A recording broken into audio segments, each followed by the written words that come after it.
Ito yung hagdanan. Ito wall na dati yan.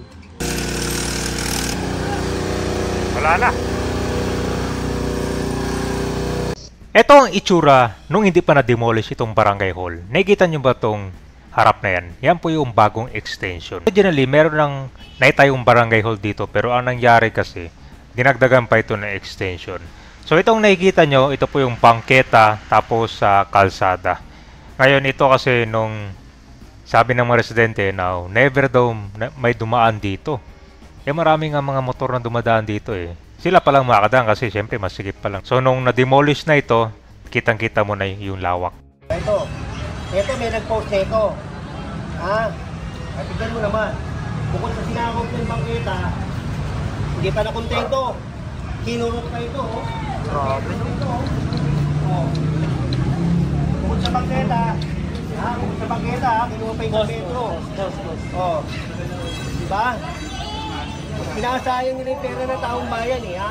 Ayaw ko, kaya sinasabi ko lang sa inyo, ha? Hindi ako nagmamarunong, ha? Kaya lang, walang permit yan. Pag nanalo na kayo, titirahin nyo yung mga...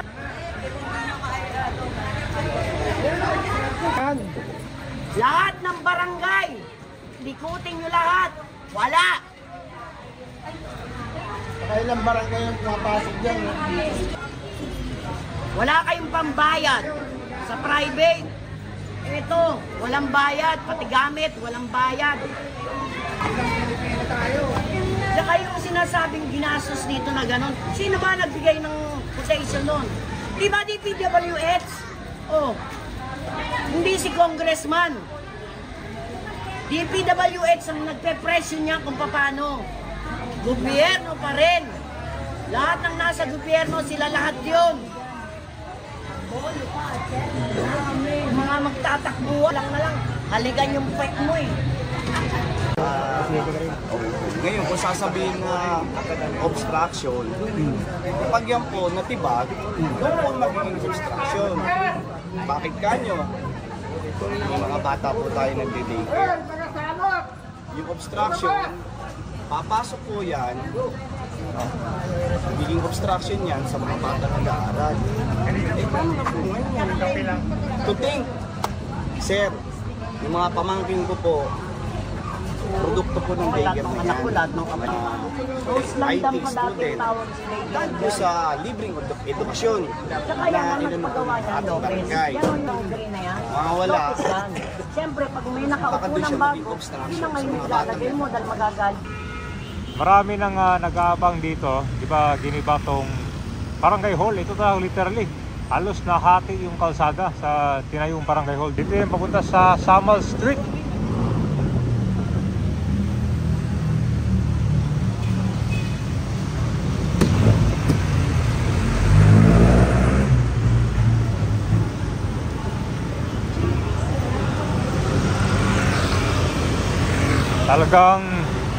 Talagang nagkainitan dito nung demolition ito.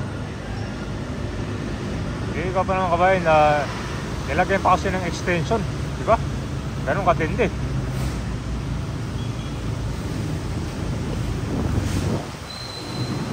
Tingnan natin, ito na yun, no? Pagpasok mo dito,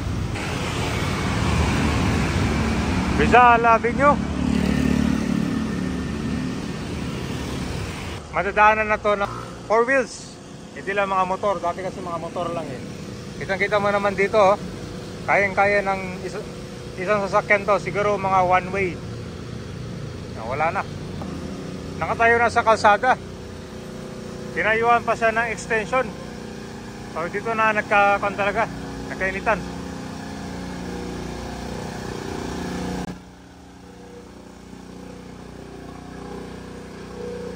Ano? Wala na.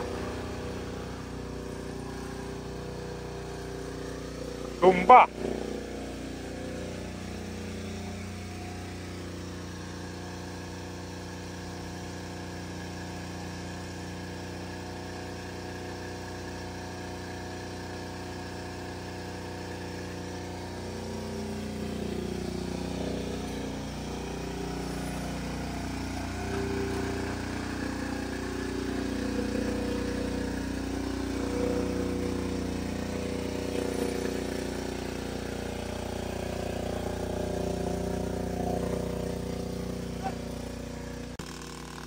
bahay na tinakpan. Yun na open na. Oo. Wala na pumalag dito. Wala na. Wala na. Oo. Ganun kamusta na.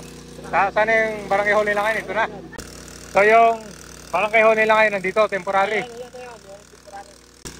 Pag inong oras, i-claim nila, private to. Private road. Hinanapan ng ano, itulo. Wala. Sabi ko naman si General Sukat. Dapat dito na lang nila tinayo. Siyempre, hindi naman papayag yung may harap. So ito pala ka temporary.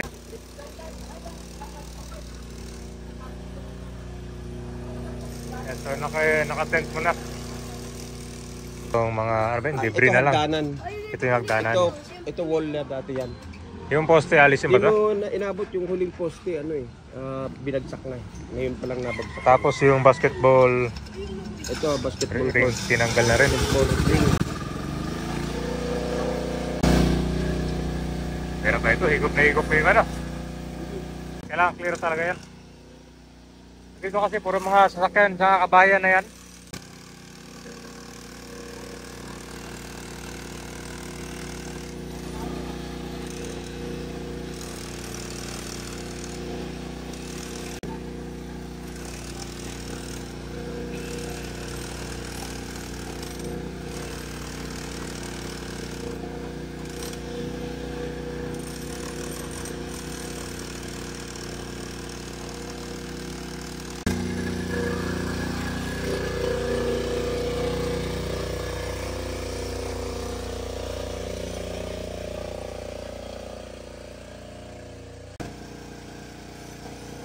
So ito pala yung public.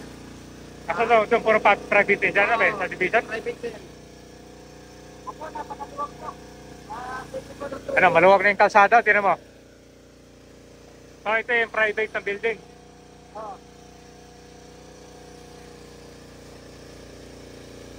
Yung poste, alisin ba yan? Ha? Yung poste. Sana. Ni-request yan naalisin. Ano yan, kasi obstruction yan.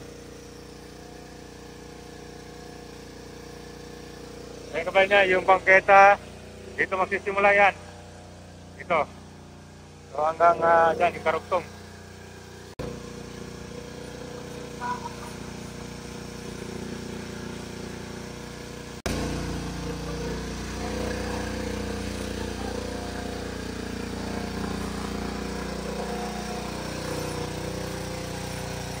Nakakadaan yung mga motor, oh.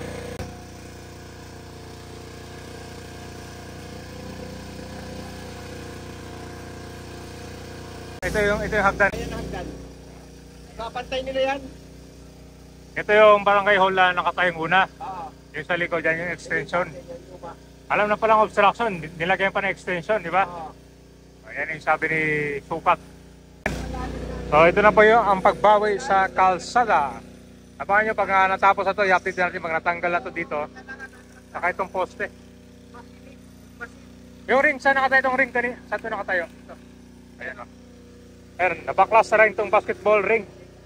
Nakatayo din dito sa bangketa. Wala na yan o.